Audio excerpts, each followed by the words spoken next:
Hola, soy Juan del Cerro. Me dedico a impulsar emprendedores. Soy fundador de Disruptivo TV, el principal medio de emprendimiento social en español, y de Social Lab México, una aceleradora que ha impulsado a más de 40 emprendedores ofreciendo herramientas para convertir sus grandes ideas en empresas reales. Una de mis grandes pasiones es impulsar a las personas a que aprovechen su potencial. Puede que quieras lanzar un nuevo producto, obtener inversión para tu startup, grabar tu primer corto o lanzar un proyecto musical. El crowdfunding es una herramienta muy efectiva para financiar cualquier idea que tengas en mente.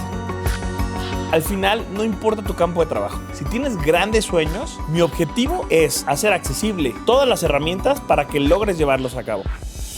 En este curso de Doméstica vamos a aprender las claves para hacer campañas de crowdfunding exitosas.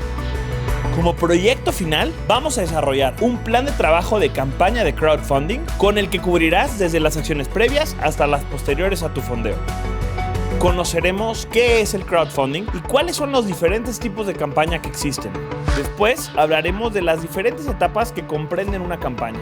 Comenzaremos definiendo las características de tu campaña. Con esto haremos un checklist para definir cuáles son los pasos a seguir.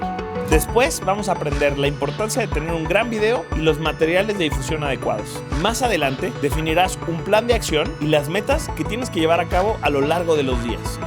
Conocerás la importancia de crear una red de embajadores y de aliados que te ayuden a impulsar tu proyecto. Llegaremos al prelanzamiento de tu campaña. Ahí entenderemos cómo generar expectativa e incluso cerrar las primeras preaportaciones para tu campaña.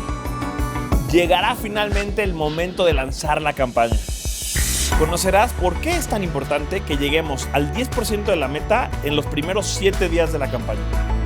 Y además te voy a compartir mis 4 reglas fundamentales de ventas. Con esto llegarás a la mitad de tu campaña. Vamos a aprender a convencer a los indecisos, a invitar a desconocidos y a hacer que todo el mundo conozca tu proyecto. Te recordaré la importancia de agradecer a todos tus aportadores. Y aprenderemos la importancia de aprovechar este momento de éxito para seguir construyendo comunidad. Al terminar este curso estarás listo para tomar acción y lanzar tu campaña de crowdfunding.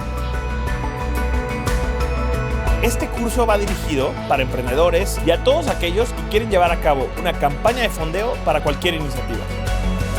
Es momento de tomar acción para lanzar tu campaña de crowdfunding y llegar a la meta.